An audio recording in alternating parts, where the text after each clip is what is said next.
स्वागत है आप सभी का CODP लर्निंग चैनल पर। इस वीडियो में हम शुरू करने जा रहे हैं क्लास 11th का फिजिक्स। जी हाँ, क्लास 11th का फिजिक्स चैप्टर नंबर फर्स्ट की शुरुआत करेंगे और चैप्टर नंबर फर्स्ट का क्या नाम है? भौतिक जगत। जी हाँ, भौतिक जगत, फिजिकल वर्ल्ड। तो देखिए, इस वीडियो के माध्यम से हम आपको सबसे पहले विज्ञान की परिभाषा बहुत अच्छे से समझाएंगे और विज्ञान की परिभाषा के बाद विज्ञान की प्रमुख शाखाएं और तब आपको भौतिक विज्ञान और भौतिक विज्ञान से रिलेटेड सारी चीजें हम इस वीडियो के माध्यम से आप सभी को समझाने वाले हैं। ठीक है, तो सबसे पहले शुरू करेंगे विज्ञान अर्थात साइंस। इसकी डेफिनेशन को जो यहाँ लिखा है पहले पढ़कर सुना दे रहे हैं, फिर अच्छे से एक्सप्लेन आपको करने की कोशिश करेंगे। ठीक है, क्या लिखा है? प्राकृतिक परिघटनाओं का, किसका?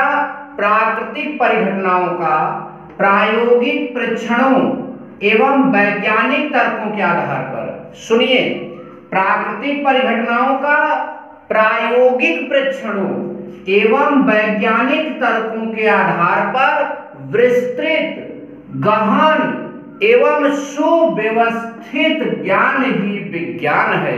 फिर से एक बार सुनिए, फिर समझाते हैं। प्राकृतिक परिघटनाओं का प्रायोगिक परीक्षणों एवं वैज्ञानिक तर्कों के आधार पर विस्तृत, गहन एवं सुव्यवस्थित ज्ञान ही विज्ञान है। तो देखिए, अब इन सारी बातों को समझने की कोशिश करते हैं। मतलब कि किसका यहाँ पर बात जिक्र हो रहा है? प्राकृतिक परिघटनाओं का। ठीक है, नेचुरल फिनोमेना की यहाँ पर बात हो रही है।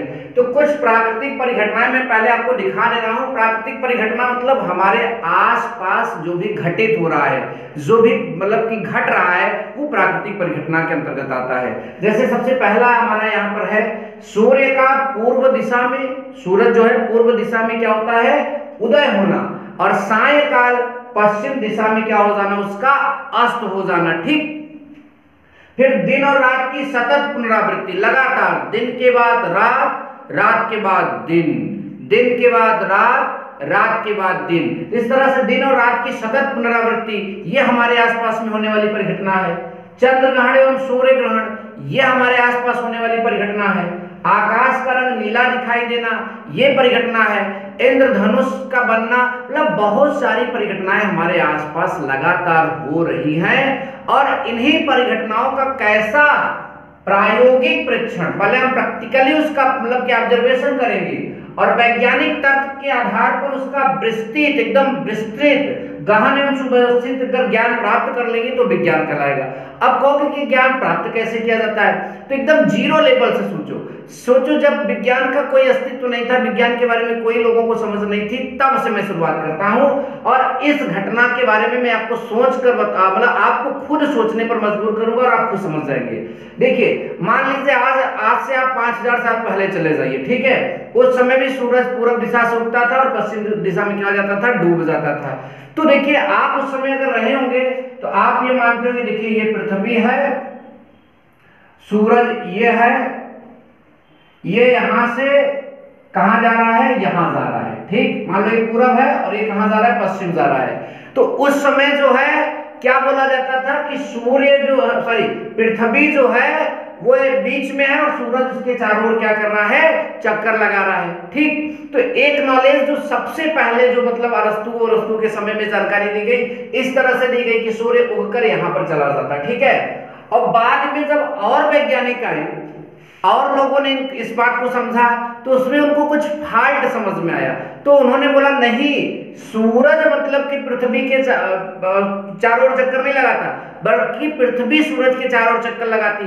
तो इस तरह से ये ज्ञान जो है ये आपका आगे बढ़ता गया और अब जो मतलब इन 3-4 वैज्ञानिकों के द्वारा चीजें बता दी गई, उसके बाद जो लोग आए, अब वो लोग जीरो से शुरुआत करने वाले नहीं थे। वो लोग यहाँ इस जो ज्ञान आपको मिल गया है इस चीज से शुरुआत करने वाले थे।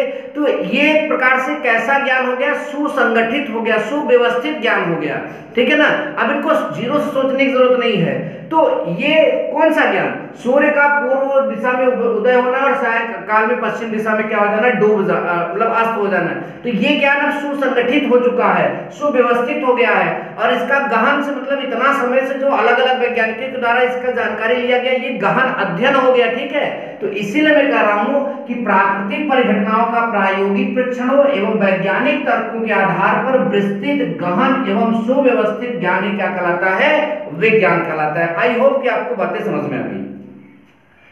अब कुछ बातें याद रखने के लिए, विज्ञान को अंग्रेजी में साइंस कहते हैं। सबको पता है विज्ञान को अंग्रेजी में क्या कहते हैं, साइंस कहते हैं। और साइंस शब्द का उद्भव लैटिन भाषा के सिंटिया, ठीक है, कौन सा, सिंटिया, यहां पर जो है मैंने साइंस लिख दिया, यहां सिंटिया होना चाहिए।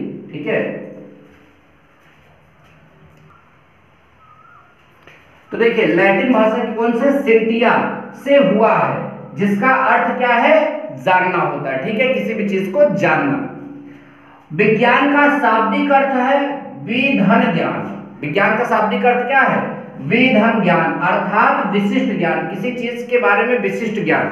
जैसे सूरज का पूरब से उगना और पश्चिम में डूब जाना, सबको इसका ज्ञान नहीं है। जिनके पास ये विशिष्ट ज्ञान है वो क्या जान, वो उनको कौन सा ज्ञान हो गया है, विज्ञान का ज्ञान हो गया। ठीक है, तो फिर से एक बार समझ लीजिए, प्राकृतिक परिघटनाओं का प्रायोगिक परीक्षण, प्रैक्टिकली ऑब्जर्वेशन एवं वैज्ञानिक तर्कों के आधार पर, मतलब साइंटिफिक मतलब कि जो तर्क है उसके आधार पर विस्तृत, गहन एवं सुव्यवस्थित ज्ञान ही क्या कहलाता है, विज्ञान कहलाता है।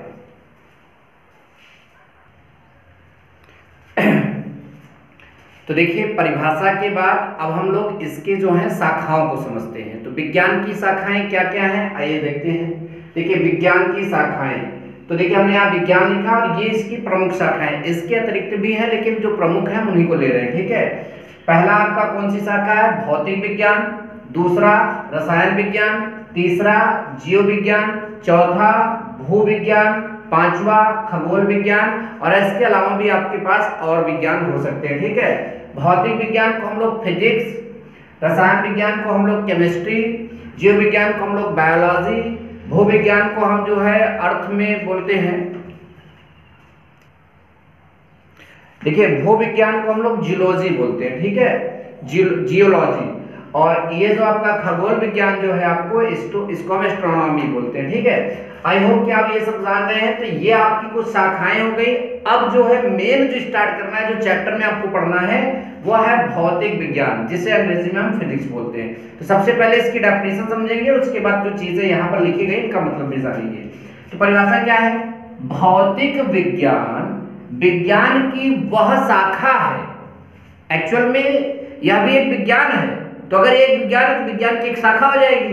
तो भौतिक विज्ञान विज्ञान की वह शाखा है जिसके अंतर्गत प्रकृति एवं प्राकृतिक घटनाओं का अध्ययन किया जाता है। मतलब प्रकृति जो है उसका अध्ययन और उसमें होने वाली घटनाओं का अध्ययन ही क्या कहलाएगा, भौतिक विज्ञान। कहोगे गुरुजी समझ में नहीं आया, एग्जाम्पल दीजिए तभी समझेंगे। तो देखिए सबसे पहला एग्जाम्पल, सूर्य जब उदय होता है तब लाल होता है, जब अस्त हो जाता है तब लाल होता है। हम पढ़ाई करते करते जिस दिन इसका मतलब जान जाएंगे तो ये जानकारी विज्ञान कहलाएगी और यह विज्ञान आपका भौतिक विज्ञान कहलाएगा। राइट, तो सूर्य के उदय होने और अस्त होने पर लाल रंग का कारण जो है वो भौतिक विज्ञान के जरिए मिलेगा। इसका जो नॉलेज है वो भौतिक विज्ञान के जरिए मिलेगा। एक एग्जाम्पल और, हमारे प्रकृति में और एक घटना घटती है, इंद्रधनुष बनता है, तो इस घटना का भी अध्ययन हम भौतिक विज्ञान में करने वाले, क्योंकि हमारे प्रकृति में है तो ये प्रकृति और इसमें होने वाली घटना का अध्ययन हम भौतिक विज्ञान में करते हैं। इसके अलावा भी आपके पास चंद्र ग्रहण, सूर्य ग्रहण और तमाम ऐसी जानकारियां हैं जो आप इस विज्ञान के तहत समझ सकते हैं। आगे, भौतिक विज्ञान को भौतिकी भी कहा जाता है। याद रखिए, भौतिक विज्ञान को भौतिकी भी कहा जाता है। एकदम नोट्स ऐसे बनाइए आप, ठीक है। और भौतिकी को अंग्रेजी में फिजिक्स कहते हैं। भौतिकी को अंग्रेजी में क्या कहते हैं, फिजिक्स कहते हैं। आई होप कि सबको समझ में आ रहा है। अब देखिए अगला वाला पॉइंट, फिजिक्स शब्द की उत्पत्ति। जो ये फिजिक्स है, इस फिजिक्स शब्द की उत्पत्ति ग्रीक भाषा के शब्द, कौन सी भाषा, ग्रीक भाषा के शब्द फ्यूसिस, ठीक है, यहां भी लिखा है से हुई है, जिसका अर्थ होता है प्रकृति। फिजिक्स शब्द की उत्पत्ति ग्रीक भाषा के शब्द फ्यूसिस से हुई है, जिसका अर्थ होता है प्रकृति। क्या? प्रकृति। अब देखिए एक तीर लगाकर आप अपने से लिख लीजिए, मैंने नहीं लिखा है, मैं आपको बोल रहा हूं। भौतिक विज्ञान का जनक जो है, फादर ऑफ फिजिक्स, जनक मतलब फादर ऑफ फिजिक्स, तो भौतिक विज्ञान का जनक किसको कहा जाता है? सर आइजैक न्यूटन को। भौतिक विज्ञान का जनक सर आइजैक न्यूटन को कहा जाता है। आप यहां से तीर लगाकर लिख सकते हैं, ठीक है, सर आइजैक न्यूटन को कहा जाता है। अब इसके बाद हम भौतिक विज्ञान के बारे में कुछ और जानकारी लेते हैं।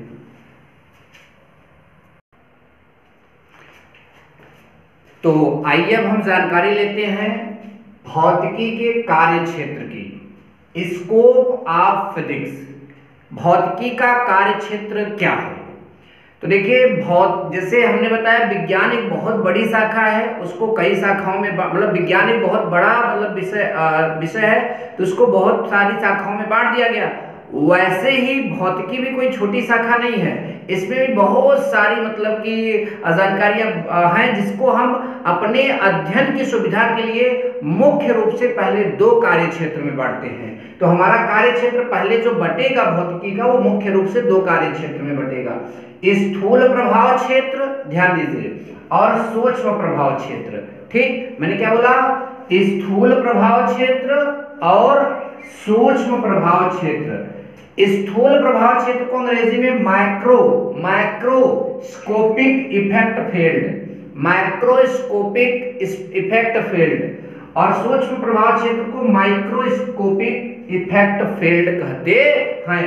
अब देखिए, इसमें जो है, जो स्थूल मतलब बड़े पैमाने पर जो हम फिजिक्स पढ़ते हैं, मतलब बड़े पिंडों पर जो जानकारी लेते हैं, ठीक है, बहुत मतलब जैसे गाड़ी चल रही है और यहाँ पर विद्युत की जानकारी ले रहे हैं, चुंबक की जानकारी ले रहे हैं, थर्मोडायनेमिक्स पढ़ रहे हैं, ये सारा स्थूल के अंतर्गत आएगा।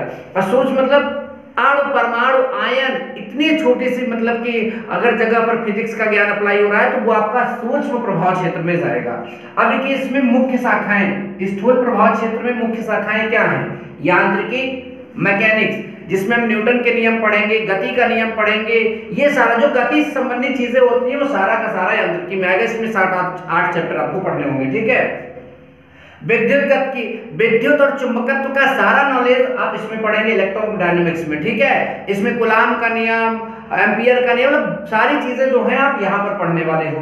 प्रकाश की, ऑप्टिक्स, प्रकाश से संबंधित जो भी नॉलेज है, परावर्तन, अपवर्तन, विवर्तन, ध्रुवण, व्यतिकरण, वो सारा नॉलेज आप यहाँ पढ़ने वाले हैं। ऊष्मागतिकी, टेम्परेचर से रिलेटेड हर जानकारी आप यहाँ पढ़ने वाले हो थर्मोडायनेमिक्स में, ठीक है।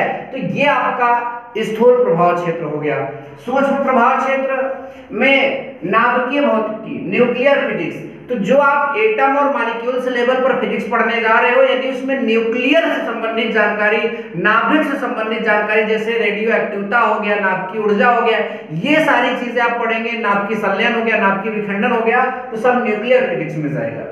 कण भौतिकी, पार्टिकल फिजिक्स, जब पार्टिकल के लेवल पर आप फिजिक्स को डील करेंगे, पार्टिकल के लेवल पर आप फिजिक्स को पढ़ेंगे, तो वो आपका कण भौतिकी अर्थात पार्टिकल फिजिक्स बोला जाएगा। अब क्वांटम फिजिक्स आपका एक और होता है, ठीक है। तो इस तरह से हम सूक्ष्म क्षेत्र में ये फिजिक्स पढ़ेंगे और स्थूल क्षेत्र में ये फिजिक्स पढ़ेंगे। स्थूल क्षेत्र को हम चिर सम्मत भौतिकी भी बोलते हैं, मतलब क्लासिकल फिजिक्स भी बोलते हैं। तो आई होप कि आपको मेरा वीडियो पसंद आया। वीडियो पसंद आया तो वीडियो को लाइक करें, शेयर करें। मिलेंगे नेक्स्ट वीडियो में। Thank you so much. जय हिंद, वंदे मातरम।